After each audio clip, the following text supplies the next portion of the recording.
Fight Club flopped so badly that Brad Pitt said it would be his last film. Let's break down how it became a cult classic. Back in the 90s, Brad Pitt was considered so hot he could sell heat to the sun. Producers believed he could lure women to almost any movie, and Fight Club was gonna be put to that test. After being cast alongside Edward Norton, one an incel and the other an insomniac desk jockey afraid of his own shadow, I'm trying not to spoil the spoiler. But after filming, David Fincher cut the film and showed it to execs, who were horrified. Because how do you actually market Fight Club? 10 marks. To test it out, they took the film to Venice Film Festival, and you know how these lot like clapping for 42 minutes, right? Yeah.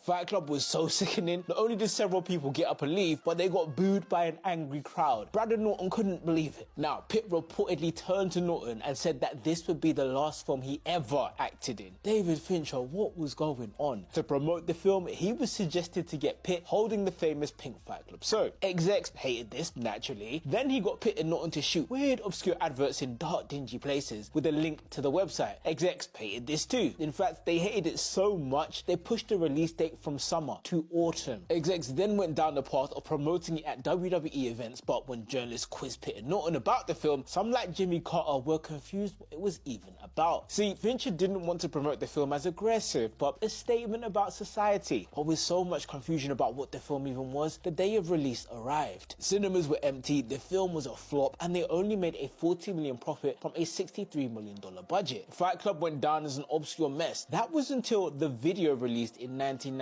See, once the video released back in the days of Blockbuster, legendary place, hype around the film began to grow and more people started breaking the first rule of Fight Club: don't talk about Fight Club. It almost became a challenge to get your hands on the film, and then over the next 10 years, the film would go from a flop to a cult classic. And yes, Brad Pitt did act again. Go and watch Troy, absolute banger. My question is, if Fight Club was released today, would it still be a cult classic or would it be a flop again? I'm Mark Andrew, follow for more.